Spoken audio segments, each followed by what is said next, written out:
Olá, muito boa noite para você que nos acompanha aqui nas redes sociais do Jornal IBA.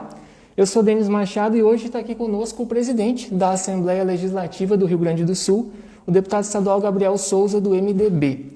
E a gente não podia, claro, deixar de aproveitar essa visita do deputado aqui na nossa cidade e falar um pouquinho sobre alguns assuntos que muitos nos interessam, né, para toda a comunidade de Montenegro. Boa tarde, deputado, como é que vai? Boa tarde, Denis. Boa tarde a todos os nossos internautas aí do IBA, né, um jornal tradicional aqui do Vale do Caí, em Montenegro. Alegria muito grande estar aqui como presidente da Assembleia Legislativa para conversar um pouco com vocês. Isso aí, o senhor, se entende bem, o senhor estava com uma agenda com o prefeito Gustavo Zanata agora há pouco, né? A que se deu essa visita à nossa cidade de Montenegro? Certo. Estava visitando o prefeito Gustavo Zanata e o vice-prefeito Cristiano, que é um companheiro e amigo, né? Companheiro de partido e amigo, e também estava lá membros da administração municipal. Eu estou num roteiro aqui da região do Vale do Caí e Vale do Taquari, e comecei o dia em Estrela, fui a Encantado, Roca Salles, Brochê, agora aqui, ainda vou a Gramado hoje, numa interiorização que eu costumo fazer como presidente da Assembleia Legislativa, no sentido de conversar um pouco com os líderes políticos locais, visitar alguns locais importantes, falar com a imprensa local, regional, para aproximar a Assembleia Legislativa dessas instituições e pessoas, não é, que tenho certeza só agregam, não é, para a nossa prática política, mas também no sentido de anunciar aí alguns recursos para o hospital local, dinheiro da Assembleia Legislativa, do Judiciário, do Tribunal de Contas, Defensoria Pública e Ministério Público, que nós articulamos para apoiar os hospitais, ainda no mês passado, no enfrentamento à pandemia, que teve aí o maior problema naquela ocasião, não é? Tomara a Deus que não passemos por algo próximo daquilo que vivemos. E também R$90 mil para o pronto atendimento municipal, dinheiro daí exclusivo do orçamento da Assembleia Legislativa. Isso é uma ação dos 55 deputados estaduais, né, que promover economias nos seus gabinetes e possibilitaram esse envio e me autorizaram o envio do recurso ao Executivo Estadual para o pronto atendimento municipal de Montenegro, que atende pacientes Covid. Então são recursos aí na monta aí de quase R$700 mil, né, entre o hospital, que é os R$612 mil, e mais 90 mil R$702 mil, portanto, do pronto atendimento. E também, claro, colher algumas demandas, né? Já me passaram algumas demandas da causa animal, né? Eu sou médico veterinário de formação, autor do capítulo que incluiu no Código Estadual do Meio Ambiente sobre os direitos dos animais domésticos no Rio Grande do Sul, que é uma lei internacionalmente reconhecida como vanguarda, né? Lei que está à frente, inclusive essa semana o Reino Unido estava falando, o primeiro-ministro do Reino Unido, Boris Johnson, estava anunciando que iria legislar nos termos da lei estadual do Rio Grande do Sul. Claro que não cita nosso exemplo, né? Não cita porque não deve conhecer, estava brincando, né? Mas eu fico feliz porque a gente está na frente aí de países desenvolvidos, o mundo inteiro, e entre os quais também o próprio Brasil, que não legislou ainda a nível nacional sobre essa questão. E aí o vice-prefeito Cristiano Bratz e o prefeito me apresentaram um pleito sobre uma política pública de bem-estar animal, com castrações de cães e gatos de rua, né, para fazer o controle populacional dessas populações, dessas duas espécies que se proliferam nas ruas de Montenegro, são abandonados, são maltratados, né, então não é bom para os animais, não é bom para a sociedade, não é bom para o nível civilizatório que nós queremos estar. E também outras questões que o município me apresentou, então saio daqui já com tarefas a fazer, né, na medida em que, como presidente legislativo, presido o poder legislativo gaúcho e, portanto, um poder de Estado, alcançando aí todos os municípios do Rio Grande do Sul. Se pensa, de repente, num programa estadual de castrações, seria nessa linha? Na verdade, o Estado hoje, também pioneiro, primeiro Estado brasileiro, lei de minha autoria, né, que coloquei no orçamento uma emenda para que no governo Sartori ainda as entidades de proteção animal, me parece que a entidade de Montenegro que recebe, a AMOGA, né? A AMOGA recebe recursos do Nota Fiscal Gaúcho. Da Nota Gaúcha, sim. Então essa é a política que o Estado tem, foi o primeiro Estado brasileiro, provavelmente agora já tem outros Estados, que por ação do nosso mandato incluiu recursos no programa Nota Fiscal, agora aumentamos de 2 milhões para 2 milhões e 400 mil reais, para as entidades de proteção animal. Então, o cidadão bota o CPF na nota e se cadastra no site do programa. Quanto mais CPF, mais notas fiscais ele tira com o CPF dele, mais indicações ele pode fazer em 4 áreas: educação, uma escola; saúde, um hospital; assistência social, uma APAE, por exemplo; e agora, desde 2017, proteção animal. E as entidades só aumentam, o número de entidades que estão se cadastrando no programa, recebendo recursos, né? Tem que prestar conta desse dinheiro e com isso fazer com que elas possam ter apoio do governo do estado, com recursos estaduais, com envolvimento da sociedade, né? Na medida em que há necessidade dessa questão da nota fiscal gaúcha, para destino, né? Envio desse recurso, indicação desse recurso para as entidades. Então é uma política estadual. E o Estado, claro, tem tentado proteger os animais na medida em que legisla sobre isso. Lei, agora de minha autoria, proibiu as corridas de galgo no Rio Grande do Sul, corridas que haviam crueldades contra esses animais, são cães, né, da raça galgo, que injetavam-se hormônios, enfim, anabolizantes, acabavam tendo severos danos hepáticos aos animais, etc.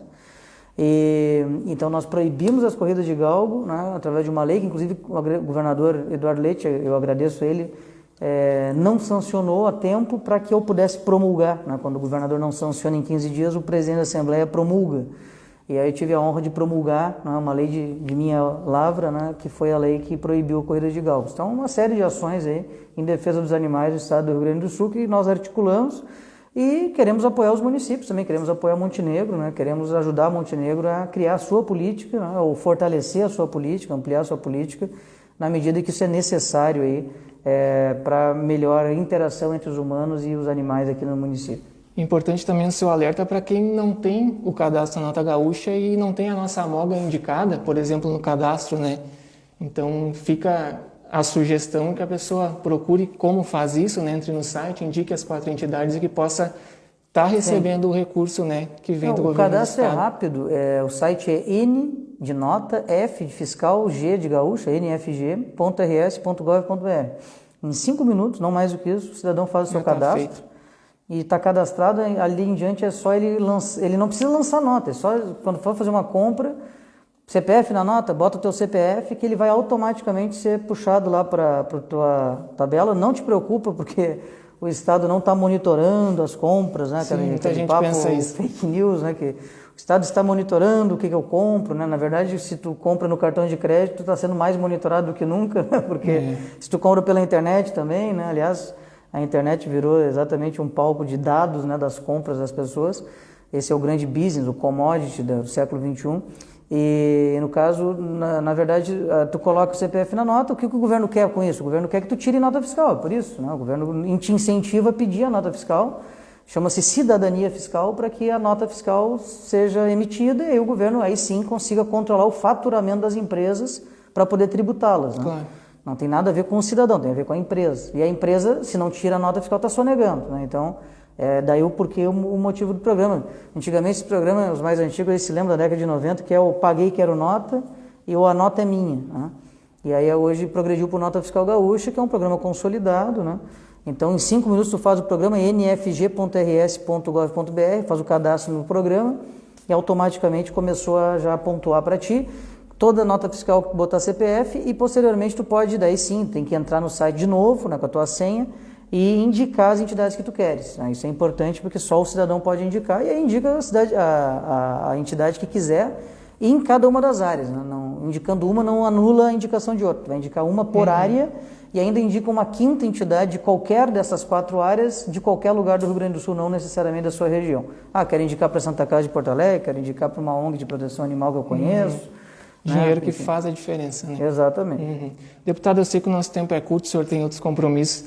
Eu não posso deixar de lhe perguntar uma questão que pediram que a gente perguntasse até, que é sobre a reforma do PROED, que, pelo que a gente sabe, vai ser votado amanhã na Assembleia, que é aquele benefício, até para quem nos acompanha, se de repente não sabe, para a instalação nos distritos industriais, né?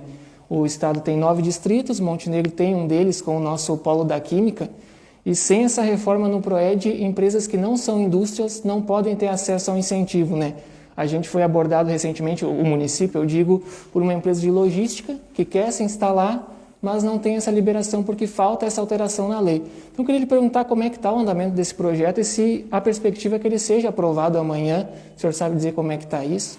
Sim, vai ser aprovado na próxima sessão, né, que não será amanhã, vai ser na terça-feira. Portanto, hoje é quinta. Ah, perdão, terça-feira que vem. É sexta, não tem sessão, mas na terça-feira nós votaremos. Então, pode dizer para a empresa de logística, essa ou todas as outras que tiverem interesse em se instalar no Distrito Industrial de Montenegro, que nós vamos mudar a lei, né? Sempre estou trabalhando pessoalmente nisso, os colegas deputados são sensíveis a essa pauta, nós vamos mudar a lei do PROED e vamos autorizar a inclusão de outros setores que não os industriais no Distrito Industrial de Montenegro, que é vocacionado para química originalmente, né? Mas que pode abarcar outros setores econômicos. Então, na terça-feira que vem, assim que aprovar pelo plenário, se vier a ser aprovado, eu vou imediatamente mandar, tarefa minha, lei compreende a casa, mandar para o governador sancionar na mesma tarde, né? Esse projeto está trancando a pauta da Assembleia, por sinal, e nós vamos votar na próxima terça-feira, com certeza. Então, inclusive, convidei o vice-prefeito, Cristiano Bratz, e o prefeito, para que fossem à Assembleia na terça para acompanhar a votação, até porque é importante para o município de Montenegro, para a região, para o Estado, mas, por óbvio, por estar sediado aqui no município, o prefeito, o vice-prefeito e a equipe toda do governo municipal tem interesse. Essa reforma, deputado, ela integra aquele pacote da retomada econômica, né, que vem tramitando na Assembleia. Ele conta aí com alguns subsídios novos, também, claro, o auxílio emergencial gaúcho, que teve uma participação bem importante da Assembleia, né? E eu li uma entrevista sua recente sobre esse tema da retomada econômica, que o senhor comentou que esses auxílios, eles não são suficientes para o tamanho do problema e da crise que se tem, mas que vem em boa hora, né? E eu queria aproveitar esse gancho dessa sua declaração, porque a gente já está em maio. O auxílio emergencial gaúcho, ele começou o pagamento para as mães, chefes de família, né, mas ainda não tem data para os demais grupos. O senhor não acha que, de repente, atrasou um pouco esses socorros do Estado? Com certeza, a análise que eu faço são duas, né? Primeiro, que quem tem a tarefa e a capacidade, isso não é opinião, isso é fato, né? Por que não é opinião, é fato? Porque está escrito na Constituição Federal. Quem pode buscar recursos extraordinários, que é de fora do seu orçamento comum. O seu orçamento público está lá, cheio de rubricas lá, e não tem lá um auxílio emergencial nem federal, nem estadual, nem municipal. Tem outras rubricas, né, que completam o orçamento. No caso do Rio Grande do Sul, falta dinheiro para pagar todas elas, né? Portanto, quem tem condições, de acordo com a Constituição Federal, de buscar dinheiro extraordinário para adimplir esse tipo de política pública é a União Federal, o governo federal. Por quê? Não é porque é o Bolsonaro, é o Lula, ou é a Dilma, ou é o Temer, não esqueçam, é o governo federal, a União Federal. Não interessa quem é o presidente, porque somente a União Federal dispõe da possibilidade de emitir títulos da dívida, né? Então eu busco dinheiro no mercado me endividando com papel, né? E o papel tem vencimento de X anos, 3 anos, 5 anos, 10 anos, etc. E esse papel vale um dinheiro, esse dinheiro entra no meu caixa, eu consigo, dessa forma, arrecadar mais recursos para fazer políticas emergenciais. Nós estamos numa emergência, numa crise, numa pandemia sanitária, então eu preciso subsidiar a economia. Então, quando eu falo, gente, olha, é insuficiente, e ainda falo nessa entrevista, se não me engano, que a tarefa primordial, prioritária, seria tipicamente da União Federal. A União Federal que deveria agora estar subsidiando a economia, assim como aconteceu em vários países do mundo. Aliás, praticamente todos os países sérios do mundo, desenvolvidos, né, ou em desenvolvimento, acabaram subsidiando sua economia. O próprio Brasil subsidiou sua economia com o Pronamp, com o Auxílio Federal, com a Lei Aldir Blanc para a cultura, entre outras questões. Então, quando eu falo sobre que é insuficiente sempre será, porque o Estado e o município não conseguem, não existe um lugar onde os Estados e municípios busquem dinheiro, né, extraordinariamente. Existe a capacidade de endividamento dos Estados e municípios. Aliás, por acaso, hoje em Montenegro, o prefeito me passou uma demanda de uma dívida que Montenegro tem com o Estado, com a União, ainda na época do polo petroquímico, etc., né, de muitos anos atrás, que só se paga o juro da dívida, né? Eu estou com a tarefa de ir lá, inclusive falar com o pessoal da Fazenda Estadual, vou tentar intermediar. Mas voltando então, a lei de responsabilidade fiscal limita o endividamento dos municípios e dos estados, não limita da União Federal. A União Federal pode se endividar ad eterno, né? Agora, tu tem, na verdade, uma decisão política de tomar. Então, eu acho, que é insuficiente, porque quem poderia se tornar suficiente ou perto disso é a União Federal. O Estado não tem condições de fazer isso. O Estado deu 100 milhões de reais e eu tive que botar 7 milhões de Assembleia. Né? Então, é pouco para quem ganha o auxílio, R$400 a parcela, o auxílio federal 250, o estadual é 400. Mas é muito para quem paga o auxílio, porque o Estado não tem de onde tirar isso, né? Então, ele tirou num exercício ali, num esforço fiscal para arranjar 100 milhões de reais. A Assembleia, no seu esforço fiscal do seu orçamento, bota mais 7 milhões, porque senão o setor de eventos não estaria incluído. Foi emenda dos deputados estaduais que incluiu o setor de eventos. Então, eventos, hotéis, bares, restaurantes, mais 8 mil mulheres, chefes de família. E agora, tu tem a segunda parte, que eu concordo contigo, está atrasada, que são os microempreendedores individuais, são os microempresários gaúchos, do Simples Gaúcho, desses 3 setores, e são os 18.500 desempregados, segundo o CAGED 2020, dos 3 setores que vão poder receber o seu auxílio. Empresas recebem R$2.000, pessoas físicas R$800. Então, é uma questão necessária do Estado agora subsidiar a economia. Só que, quando eu falo Estado, eu falo de maneira ampla, né? O Estado brasileiro, né? Dentro do Estado brasileiro, quem deveria, a meu ver, subsidiar com mais condições, porque é ele que tem condições, ela que tem condições, é a União Federal. Né? A União Federal que tem condições de fazer isso. Né? Na ausência da ação da União Federal, o Estado se dispôs a fazer, mas de maneira insuficiente, de maneira tímida, porque ele não consegue passar desse recurso, né? Ele não tem de onde buscar recurso extraordinário. Então, não é o Estado do Rio Grande do Sul com o governador Eduardo Leite, é qualquer Estado brasileiro e qualquer município. Se o prefeito Zanata quiser agora fazer um programa de auxílio emergencial, ele tem limites no seu orçamento. Tá, mas e aí, fora do orçamento? Não existe, né? A União Federal existe. Então é por isso que eu defendi essa política de auxílio emergencial. Espero que o Estado consiga se organizar rapidamente para operar esse auxílio nos próximos dias, porque realmente a situação é latente aí, é muito complicada, e que esse auxílio, embora insuficiente, vem mitigar, vem minorar, vem apoiar, não é, o drama vivido por esses setores, para que eles possam pelo menos ter aí uma diminuição dessa problemática. Deputado, acho que se nos deixar, a gente entra a noite adentro conversando, né? Eu sei que o senhor tem mais um compromisso, nós também temos a sessão do nosso Legislativo Municipal, logo mais para acompanhar. Quero lhe agradecer pela visita, pela atenção, desejar um bom trabalho à frente da nossa Assembleia e dizer que o IBA está aí de portas abertas para o que precisar. Eu que agradeço, Denis, obrigado aí pela oportunidade, é uma alegria visitar aqui o grupo. Estou à disposição lá na Assembleia Legislativa. Muito obrigado e boa noite. É você que nos acompanha também, obrigado pela audiência. Até mais.